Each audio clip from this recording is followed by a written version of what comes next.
Hello people, I hope you all are doing great. My name is Pratik and welcome back to another video. So in today's video, I am going to share my opinion, or basically this is the full review of iPhone SE 2, or you might say iPhone SE 2020, because it was launched in 2020 last year, which was in the month of April or May.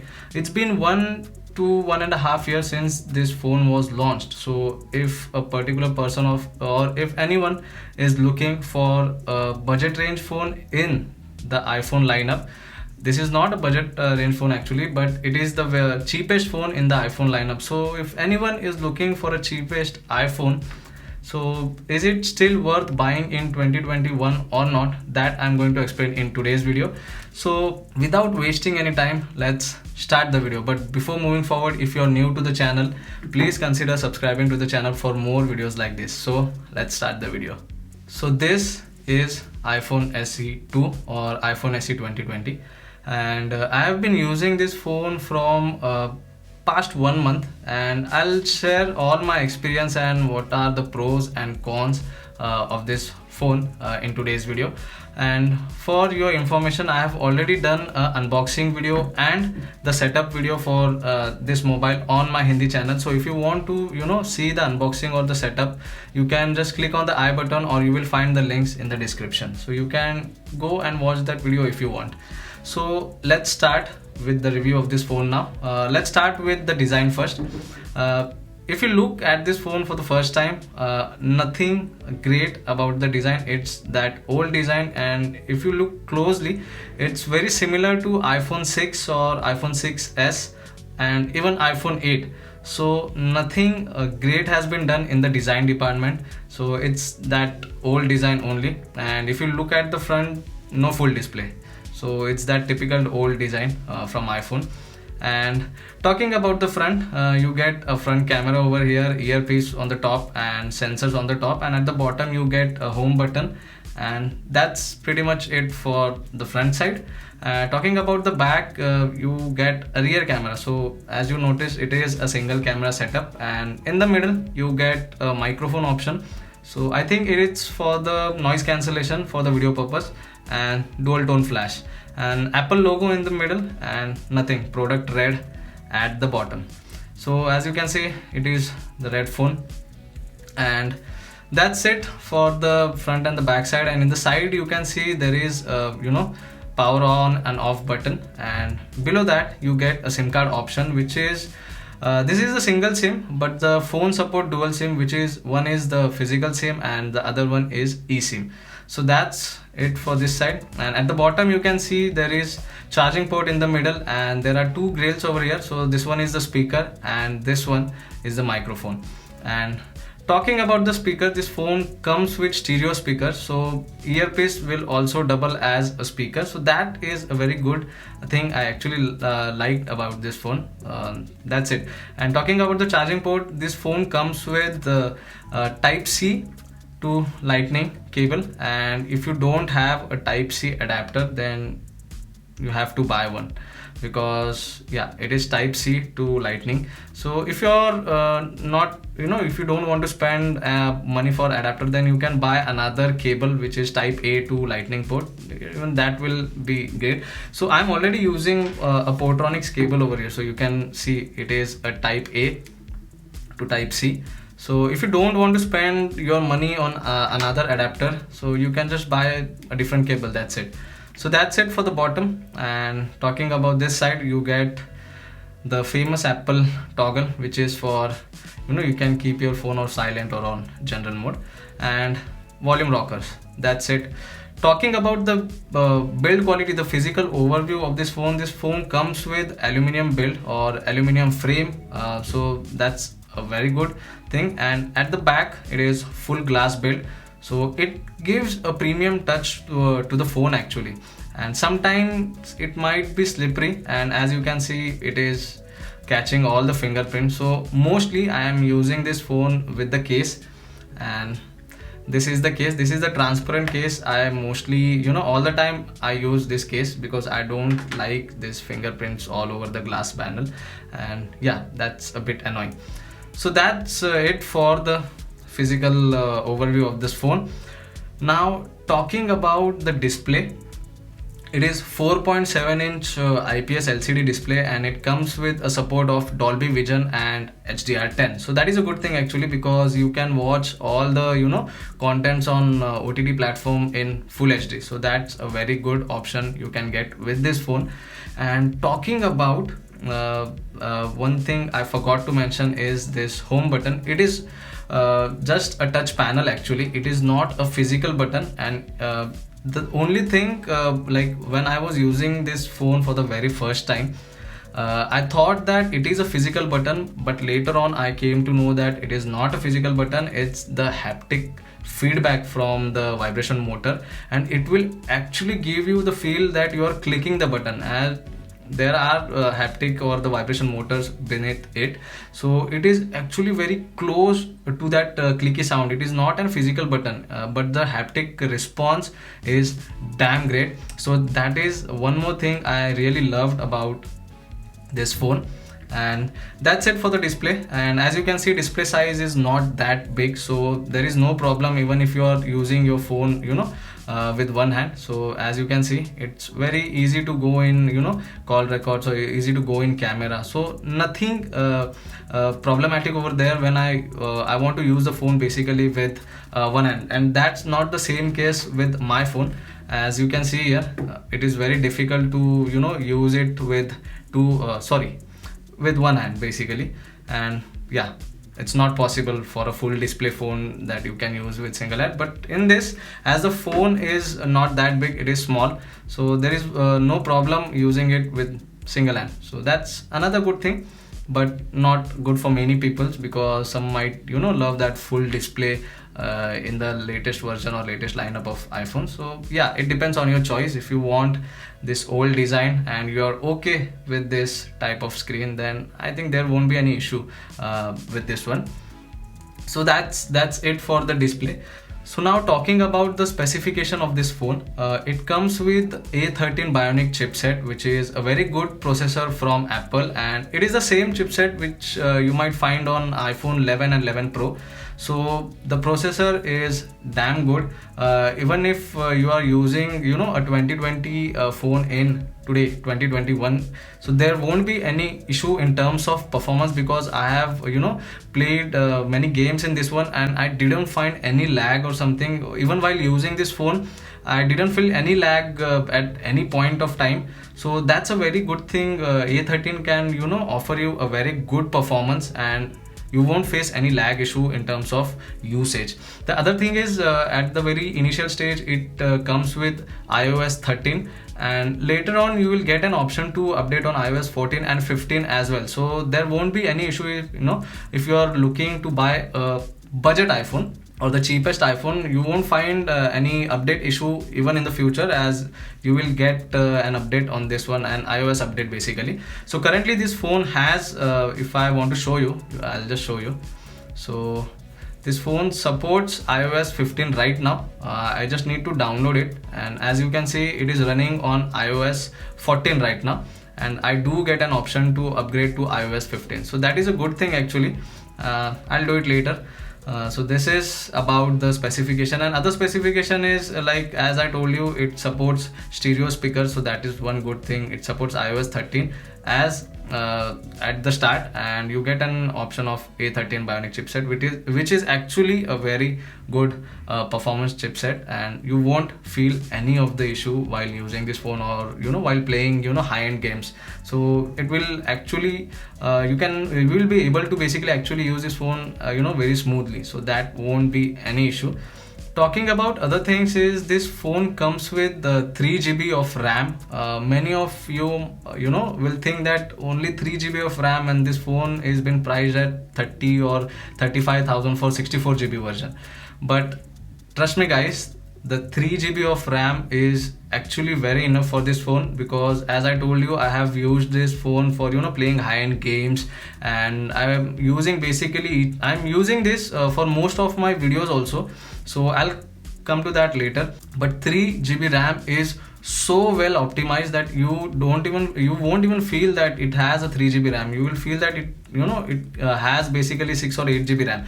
So that is the one thing, the optimization of Apple is very good, and you won't find any problem in this one in terms of RAM.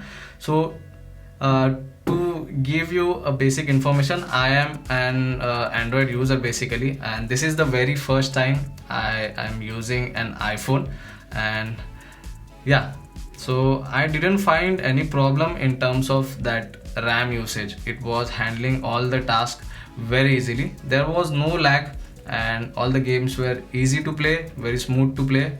So good optimization in terms of RAM. Talking about other features of this phone, it comes with Wi-Fi 6 support, Bluetooth 5.0 support, and also it supports wireless charging. So you can use it with the wireless charger of Apple 12, which is which was introduced last year. So you can definitely use it for wireless charging. One thing you have to keep in mind is the wireless charging has Qi standard in this one. So you have to use, if you are using any third party wireless charger, so you have to make sure that it also supports the Qi standard. Then only you will be able to charge this phone wirelessly with that adapter. So keep that in mind, it should support Qi standards. So that's the very basic thing. Another good thing about this phone is this comes with IP67 rating, and I feel that is a very good thing about this iPhone SE, because even if there is splash of water, or even if you're using it in rain, there won't be any issue, because as it supports IP67 rating, you can use it, or you can just submerge it in water for 1 meter till 30 minutes, but I won't recommend that. But yeah, it comes with IP67 rating, and that is a good thing. So now talking about its camera, the front camera is of 7 megapixel, and it comes with various features, like you will get portrait mode in that as well, and for video shooting you will get Full HD at 30 frames per second, not more than that. This is for the front camera. And yes, the selfies are good. It is basically close to natural. You won't get that great output from the selfie, but yeah, it's pretty decent, I would say. And the portrait mode is also very good, as you can see in the photos. The edge detection in portrait mode is also very good. I find it usable. It is not very worst, but yeah, if you look at the photos in this one, you can see this is the normal photo. It is not in the portrait mode. This is from the front camera, and it is not in the normal mode. So you can see the background is visible in this one. So very good one. And if I switch to portrait mode, then you can see the background is blurred, and the edge detection in this one is damn good. Only few places it has blurred my hairs also, but it is good, not that bad. It is manageable. So front camera is in terms of usage, yeah, it is pretty decent. Now talking about the rear camera, you can see it is a single camera setup over here. So yeah, it's a 12 megapixel camera, and the highest resolution you can get is 4K 60 fps, so which is actually a very good thing.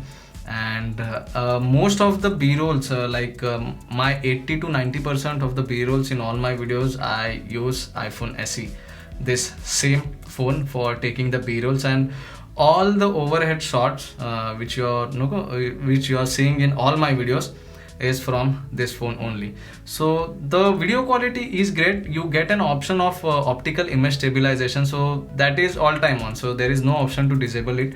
But yeah, in terms of clarity, the 4K will give you that crisp video.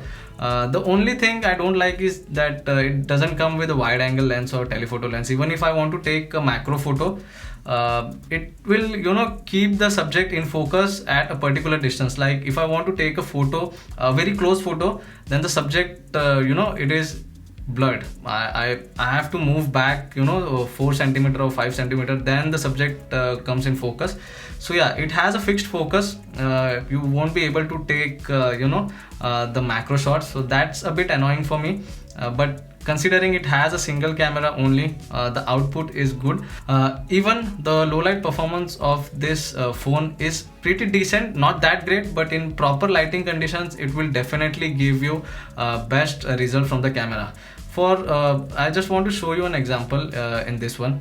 As you can see in this photo, Yeah, so this is the photo which I took at night, and the only source of light in this photo was a small lamp. As you can see, this was the lamp. This was the only source of light in this image, and as you can see, image is not that bad, pretty good image. It has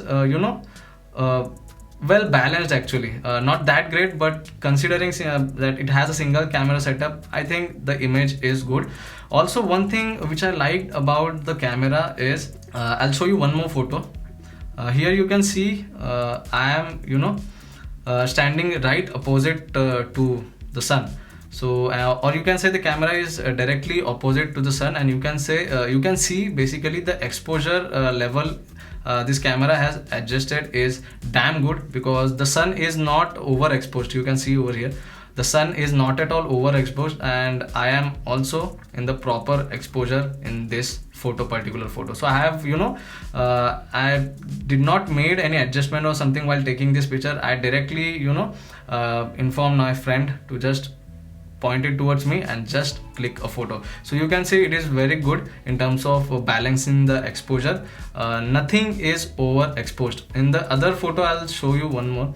So you can see here the same thing I have done in this photo. You can see I'm standing right opposite towards the sun, and the photo is damn good. It's okay, it's manageable, and nothing is overexposed. Even you can see the sun is not at all overexposed. So exposure balancing is good in this one.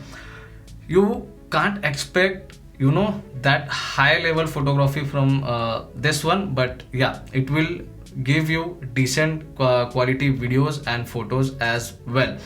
Even if you compare some of the phones in this price range, you will definitely get more good phones in terms of photography. But yeah, considering it just has a single camera setup, I would say yeah, it has a pretty decent good quality of photos, and that's great considering that one thing. So it's good. Talking about the slow motion video, it supports full HD up to 240 frames per second, but I won't recommend you to shoot at 240 fps. You can go with HD 120 fps, and here you can see in the video that how good kind of slow motion I have achieved. And this was in the evening, so you can see here it was actually this was shot at HD 120 fps, and you can see basically it is giving a good output in the slow motion. The one thing which I liked is this other slow motion video. As you can see, I tried to capture a pigeon basically, and you can see the light is not that great because it was evening, but still it was giving a good output at full HD 120 fps. So yeah, so if you are shooting in proper lighting condition, it will definitely give you good results, and in low light also it will give you decent kind of performance. So that's good with the slow motion as well. So in portrait mode, I just forgot to mention one thing. Here you can see in portrait mode you get different options. So like one is natural lighting, the second one is studio light, the third one is contour light. So these are the basic things you can select while shooting in portrait mode or taking a picture in portrait mode. These are the various 6 options you can choose from. So that's another a good thing. I usually select natural light only, and that's it. So portrait mode is good. The only one thing I didn't like about this photo or this camera is there is no option to select night mode. So that's one thing which is missing from this one. It should have at least night mode, so that you can capture good quality images at night. Images are of decent quality in the night as well. As you can see, I tried to capture decent photos at night, but yeah, it's not that great, but the colors are good. It is close to natural and not much of a noise in the photos if you are taking photos very properly. But yeah, in some photos you might notice like there is noise. So in this photo I have almost zoomed in, and for the clarity is not that great. There are not much details in this one, but it was okay. So this is the actual image from which this is the basically actual distance I was taking photo from, and this is the zoomed in image. So decent quality you can expect, not much.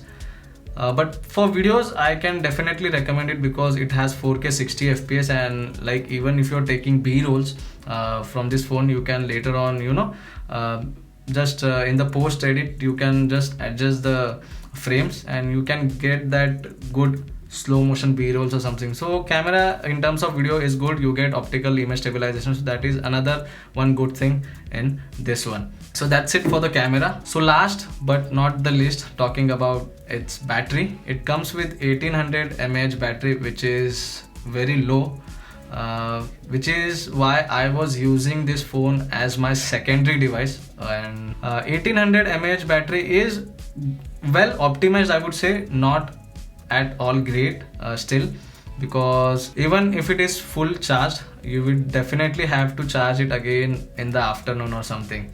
So that is the one thing I find annoying, very much annoying. If anyone is looking for extensive use from this phone, then I would definitely not recommend this, considering its battery size for sure. Because yeah, as I said, even if the phone is charged at 100% in the morning, and if you are using for shooting videos, taking photos, the battery won't last for long. During the camera test of this one, I used this phone for 1 hour and the phone was charged at 100% only at that time. But in that 1 hour of time, the battery dropped by 30% while doing the camera test. So yeah, battery is not that great, and that's the only one thing which I didn't like about this phone, apart from the single camera setup. Battery is not that great, and if anyone is looking for a full-time phone like the main driver, I would definitely not recommend this one. So coming to the main topic or main point of this video, should you buy iPhone SE 2 or iPhone SE 2020 in 2021? If you're looking for an iPhone at a very cheaper price, this is the only option you can get right now in the iPhone lineup, and it has a decent camera. The build quality is damn great. You get a support, the processor is very good. A13 Bionic is a very good processor, and you won't find any of the problem while using this phone, that's for sure. Gaming is good. I didn't find any lag while using or while playing games on this one. The only problem is the display size, as it is not full display.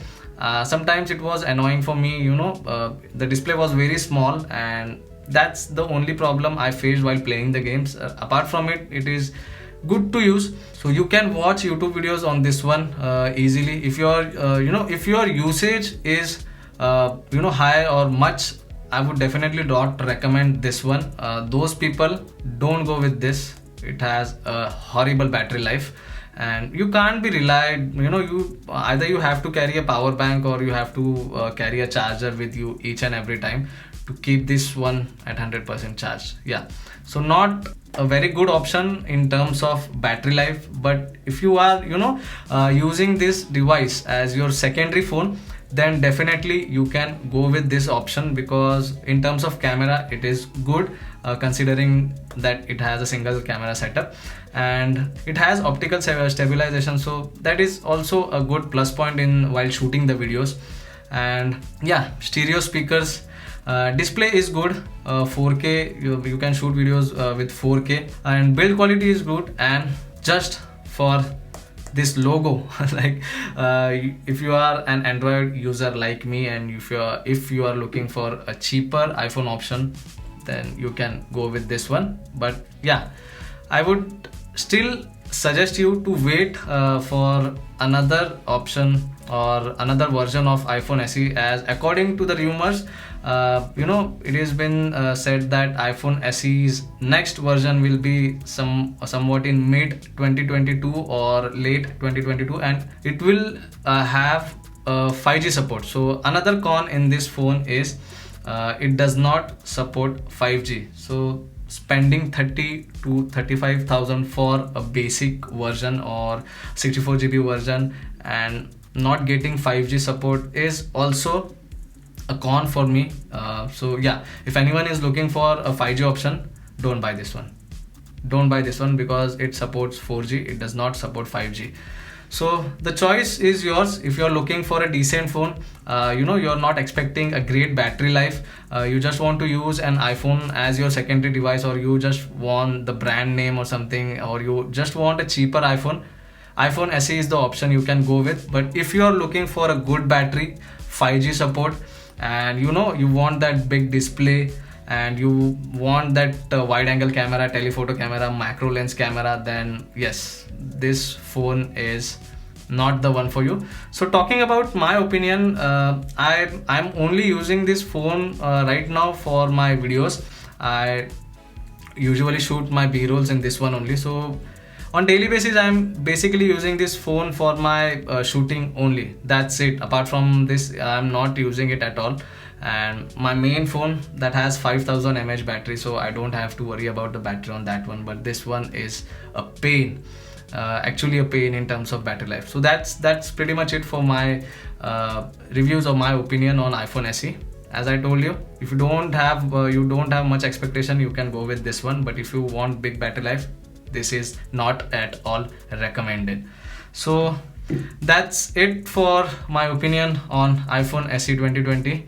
So if you like the video, you can hit that like button, and you can write down in the comment section if you have any questions about this one. So that's it. Share the video with your friends if you like, and subscribe to the channel for more videos like this. I'll see you all in the next one. Thank you.